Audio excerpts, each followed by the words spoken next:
Hello everyone, welcome to online education. आज के इस वीडियो में हम लोग पढ़ेंगे क्लास 6 हिस्ट्री बुक का chapter 7 from a kingdom to an empire.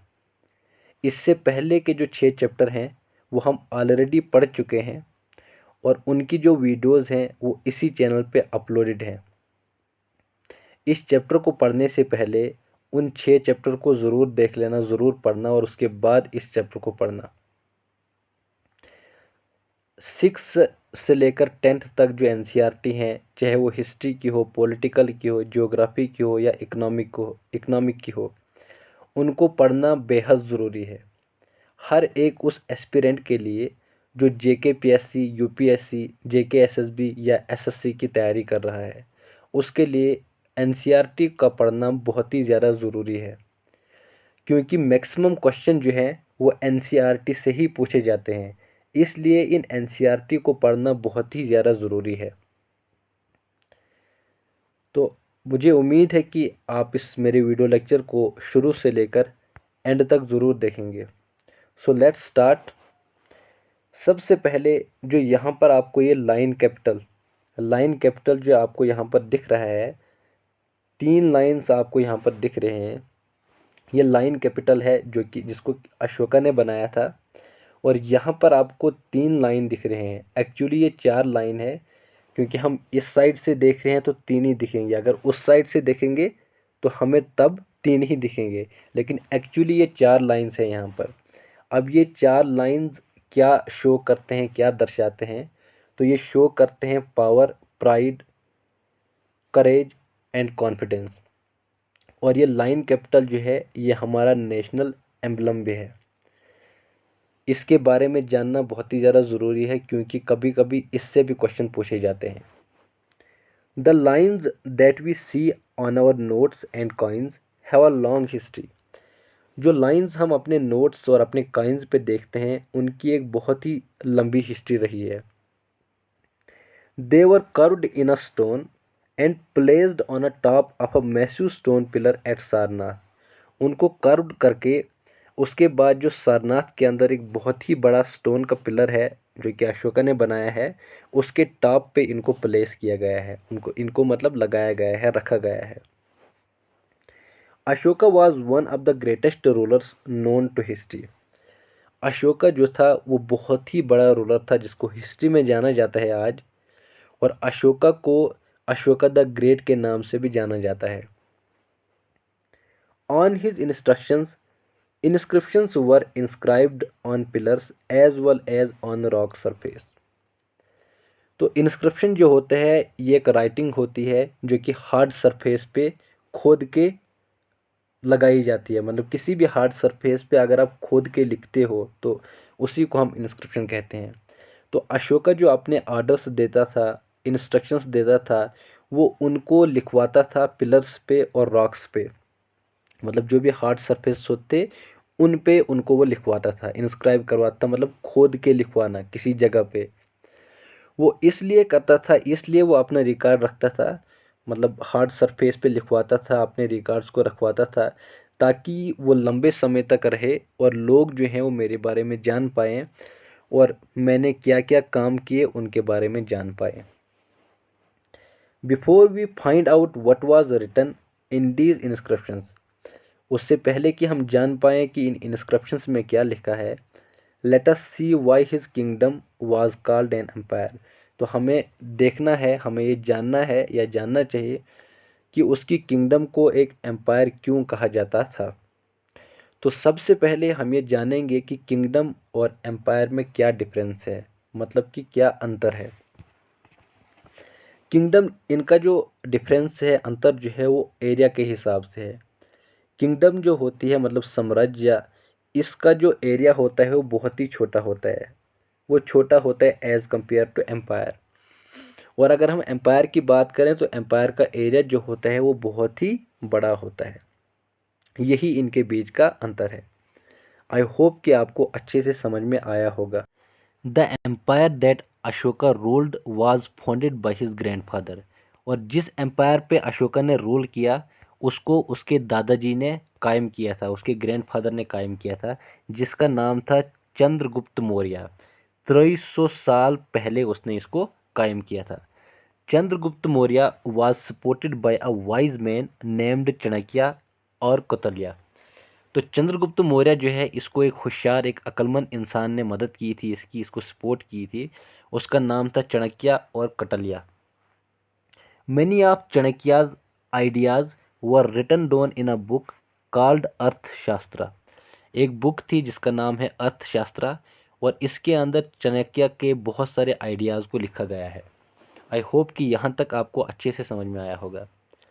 उसके बाद है डायनेस्टी। डायनेस्टी क्या होता है? When members of same family become rulers one after another, the family is often called a dynasty। जब एक ही फैमिली के सेम मेंबर जो होते हैं वो रूलर्स बनते हैं, मतलब पहले एक रूलर था, उसके बाद दूसरा आ गया, उसके बाद तीसरा, उसके बाद चौथा आ गया। तो इस तरह से जब एक ही फैमिली के रूलर जो है, एक ही फैमिली के मेंबर जो हैं वो रूलर बनते हैं, तो उसी को अक्सर डायनेस्टी कहा जाता है। The Mauryas were a dynasty with 3 important rulers. तो मौर्याज भी एक डायनेस्टी थी जिसके 3 इम्पॉर्टेंट रूलर थे।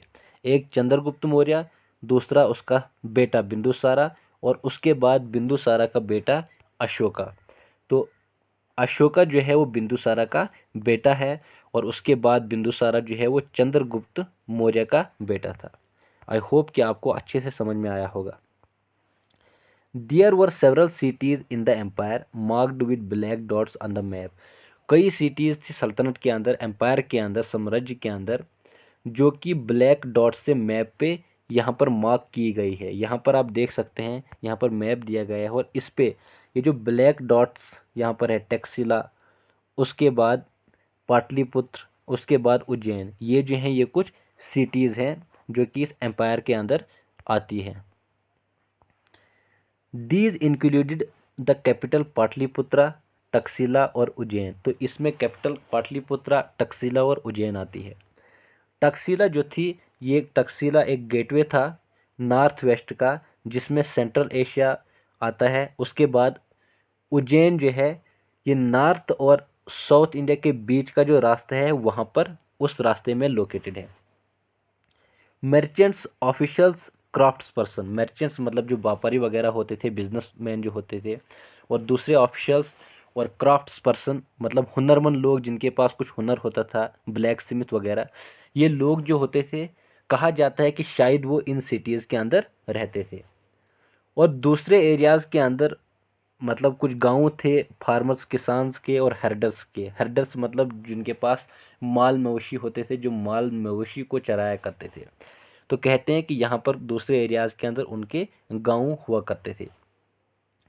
कुछ एरियाज़ में जैसे कि सेंट्रल इंडिया, और यहाँ पर फॉरेस्ट था, जहाँ पर लोग जो थे वो फॉरेस्ट के प्रोड्यूस को कलेक्ट करते थे, जमा करते थे, और उसके बाद जानवरों का शिकार करके उनको खाते थे। और लोग जो हैं अलग अलग पार्ट्स, सल्तनत के अलग अलग पार्ट्स के लोग जो हैं वो अलग अलग भाषाओं का इस्तेमाल किया करते थे। आई होप कि यहाँ तक आपको अच्छी तरह से समझ में आया होगा। They probably ate different kinds of food and wore different kinds of clothes as well. और वो लोग जो थे, कहते हैं कि शायद वो अलग अलग किस्म के कपड़े पहनते थे और अलग अलग किस्म का खाना खाते थे। How are empires different from kingdoms. तो एम्पायर्स किस तरह से किंगडम से डिफरेंट है, ये हम जानेंगे, जो कि हम ऑलरेडी जान चुके हैं। मैंने आपको बताया था कि किंगडम और एम्पायर के बीच का डिफरेंस ये है कि किंगडम का एरिया छोटा होता है और एम्पायर का एरिया जो होता है वो बहुत ही बड़ा होता है। और एम्पायर में जो होता है वो एम्परर होता है, और किंगडम में जो होता है वो किंग होता है। एम्परर को बहुत ज़्यादा रिसोर्सेज की ज़रूरत पड़ती है किंग के मुकाबले में, क्योंकि एम्पायर जो होती है वो बड़ी होती है किंगडम से, और उसको बहुत ही बड़ी आर्मी की ज़रूरत भी पड़ती है। इसीलिए उनको बहुत ज़्यादा ऑफिशियल की ज़रूरत भी पड़ती है, ताकि वो टैक्सेस को कलेक्ट कर सकें, क्योंकि टैक्स को कलेक्ट करने के लिए ऑफिशियल की ज़रूरत पड़ती है। उसके बाद नेक्स्ट टॉपिक है हमारा ruling the empire. As the empire was so large, different parts were ruled differently. Empire जो है ये बहुत ही बड़ी होती है, तो इसमें अलग अलग हिस्सों में अलग अलग तरीके से रूल किया जाता था। मतलब एक एरिया में जो लोग हैं उनके जो रूल्स हैं, रिचुअल्स हैं, कस्टम्स हैं वो डिफरेंट है, तो वहाँ पर उसी के हिसाब से उन पर रूल किया जाएगा। और दूसरे एरिया के लोग अलग हैं तो वहाँ पर उनके साथ उसी तरीके से रूल किया जाएगा। The area around Pataliputra was under the direct control of emperor. अब जो एरिया था पाटलिपुत्रा के आसपास, उस पे एम्परर डायरेक्टली रूल करता था क्योंकि एम्परर वहीं पे रहता था।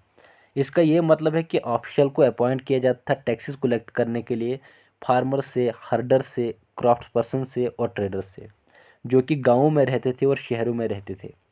और जो दूसरे ऑफिशियल होते थे उनको सज़ा दी जाती थी, उन ऑफिसरों को जो कि जो रूलर्स था, हुक्मरान था, उसके आर्डर को जो नहीं मानते थे तो उनको सज़ा दी जाती थी। और बहुत सारे ऑफिशियल को इसके पीरियड में, अशोका के पीरियड में सैलरी भी दी जाती थी। और मैसेंजर को आगे पीछे एरियाओं में भेजा जाता था। और सिपाहीज जो कि जासूस हुआ करते हैं, उनको भी रखा जाता था ताकि वो ऑफिशियल्स पर कड़ी नज़र रखें। और एम्परर जो था वो इन सब को सुपरवाइज करता था। जो रॉयल फैमिली के मेंबर थे, उन रॉयल फैमिली के मेंबर की मदद से, उसके बाद जो सीनियर मिनिस्टर होते थे उनकी मदद से वो हर चीज़ को अच्छी तरह से सुपरवाइज करता था। कुछ दूसरे एरियाज़ भी थे, यानी कि प्रोविंसेस को एक्चुअली एरिया, प्रोविंसेस जो है इसका मतलब होता है एरिया। तो कुछ प्रोविंसेस, कुछ एरियाज़ थे, हर एक जो था इनमें से प्रोविंस, इसको रूल किया जाता था प्रोविजनल कैपिटल के द्वारा, जैसे कि टक्सिला और उज्जैन। हालांकि यहाँ पर कुछ कंट्रोल था पाटलिपुत्रा से भी, मतलब पाटलिपुत्रा से भी कुछ कंट्रोल था। और कुछ रॉयल प्रिंसेस जो थे उनको अक्सर गवर्नर की तरह भेजा जाता था, मतलब उनको गवर्नर डिक्लेयर किया जाता था। और लोकल कस्टम्स और रूल जो थे उनको शायद फॉलो किया जाता था। उसके अलावा बहुत ही बड़ा एरिया था सेंटर्स के बीच में। यहाँ पर मौर्य जो थे उन्होंने रोड्स और रिवर्स पे कंट्रोल करने की कोशिश की थी। वो इसलिए क्योंकि ये रिवर्स और रोड्स जो थे ये बहुत ही इम्पॉर्टेंट था ट्रांसपोर्टिंग के लिए। और टैक्सेस को कलेक्ट करने के लिए जो भी रिसोर्स उनको वहाँ पर अवेलेबल होता था टैक्स और ट्रिब्यूट के फॉर्म में, तो उसको कलेक्ट करने के लिए। आई होप कि यहाँ तक आपको ये टॉपिक अच्छी तरह से समझ में आया होगा। जैसे कि अर्थशास्त्र ने हमें कहा कि नॉर्थ वेस्ट जो था वो बहुत ही इम्पोर्टेंट था, किसके लिए? ब्लैंकेट के लिए। मतलब कि यहाँ पर बहुत सारे ब्लैंकेट्स बना करते थे। उसके बाद साउथ इंडिया जो है, यहाँ पर बहुत ज़्यादा गोल्ड होता था और प्रेशियस स्टोन, मतलब काफ़ी कीमती पत्थर होते थे। और ये पॉसिबल है कि ये रिसोर्सेज जो थे ये ट्रिब्यूट की फॉर्म में उनसे कलेक्ट किए जाते थे, मतलब उनसे लिए जाते थे। उसके बाद नेक्स्ट टॉपिक है हमारा ट्रिब्यूट। अनलाइक टैक्सेस, जो कि टैक्सेस के जैसे बिल्कुल नहीं होता था। टैक्सेस को कलेक्ट किया जाता था रेगुलर बेस पे, लेकिन ट्रिब्यूट को कलेक्ट किया जाता था जब पॉसिबल होता या जब लोग देते थे। और वो अलग अलग किस्म की चीज़ें देते थे ट्रिब्यूट में जब उनको मर्जी होती थी। तो यही डिफरेंस है ट्रिब्यूट और टैक्सेस में। उसके बाद कुछ फॉरेस्टेड रीजन्स होते थे। लोग जो थे इन एरियाज़ में जो रहते थे वो इंडिपेंडेंट होते थे, but may have been expected to provide elephant. लेकिन उनसे जो थे उनसे एक्सपेक्ट किया जाता है कि वो उनको एलिफेंट्स दे, रूलर्स को एलिफेंट्स दे, टिम्बर, हनी, वैक्स जो था मोरन ऑफिशियल को, मतलब ऐसे उनसे उम्मीद की जाती है कि वो मोरन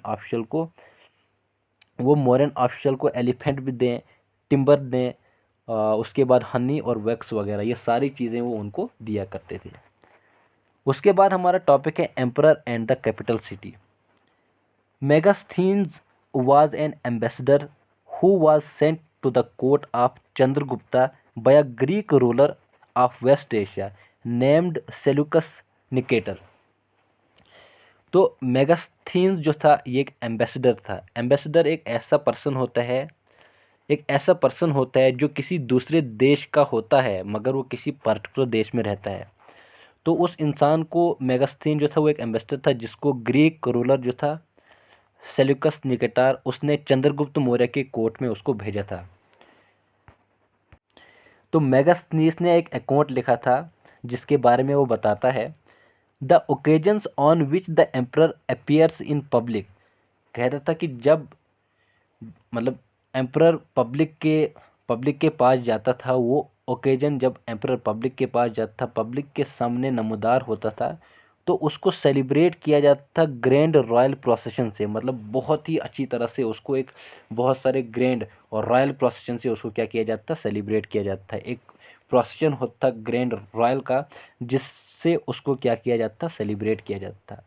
ही is carried in a golden palanquin, उसको क्या किया जाता था, उसको एक गोल्डन प्लैंक्यून में क्या किया जाता था, लाया जाता था। प्लैंक्यून का मतलब होता है पालकी, तो सोने की एक पालकी होती थी, तो उसके अंदर उसको लाया जाता था। His guards ride elephants decorated with gold and silver, उसके गार्ड जो होते थे वो एलिफेंट को चलाते थे, जो कि गोल्ड और सिल्वर से डेकोरेट हुआ करते थे।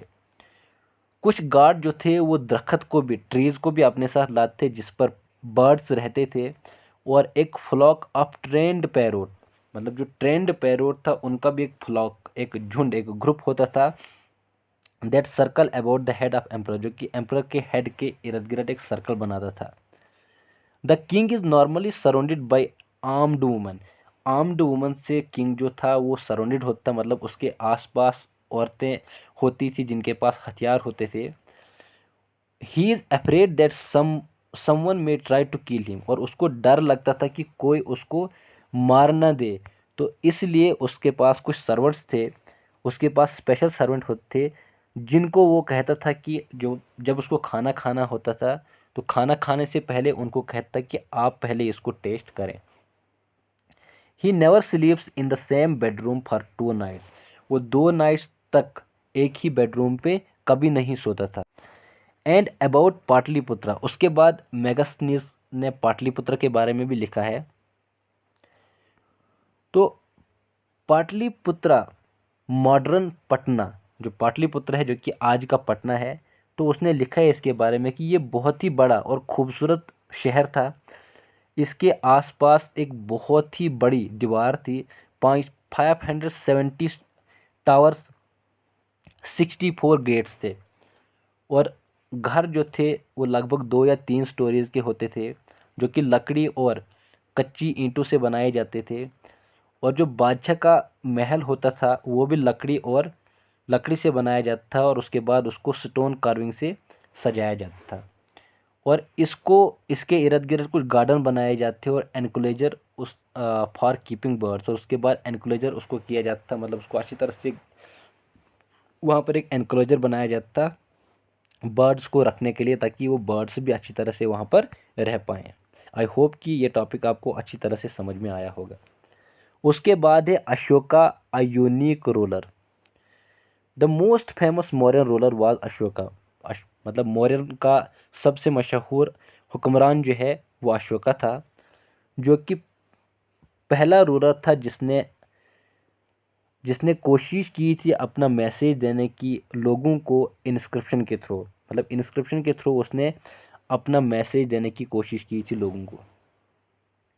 ज़्यादातर जो अशोका की इंस्क्रिप्शंस हैं वो प्राकृत लैंग्वेज के अंदर लिखी गई है, और उनको वो प्राकृत लैंग्वेज के अंदर हैं और उनको ब्राह्मी स्क्रिप्ट के अंदर ही लिखा गया है। आई होप कि ये टॉपिक आपको अच्छी तरह से समझ में आया होगा। उसके बाद है अशोकाज वार इन कलिंगा। कलिंगा जो एक एंशंट नेम है कोस्टल उड़ीसा का। अशोका ने एक वार लड़ा था कलिंगा को फतेह करने का, कलिंगा को हासिल करने का। और उसके बाद वो बहुत ही ज़्यादा डरा हुआ था जब उसने एक वायलेंस देखा, बहुत ज़्यादा शोर शराबा देखा, लड़ाई देखी, खून ही खून देखा। उसने फैसला लिया कि वो दोबारा कभी भी लड़ाई नहीं लड़ेगा, मतलब उसने लड़ाई को, वार को गिव अप करने का, छोड़ने का फैसला लिया। वाहिद वो एक किंग है हिस्ट्री में जिसने कॉन्क्वेस्ट को गिव अप किया था, जिसने वार को छोड़ दिया था जीत हासिल करने के बाद। मतलब जब उसको जीत हासिल हुई थी उसके बाद उसने क्या किया था, उसने वार को छोड़ दिया था, उसने लड़ाई सारी छोड़ दी थी। आई होप कि आपको अच्छी तरह से समझ में आया होगा। तो आज के लिए इतना ही। अब जो हमारे दूसरे टॉपिक्स हैं, 2-3 टॉपिक्स इस चैप्टर के बचे हैं, इनको हम नेक्स्ट वीडियो में डिस्कस करेंगे। मुझे उम्मीद है कि आप इस मेरी वीडियो को शुरू से लेकर एंड तक ज़रूर देखेंगे। Thank you so much.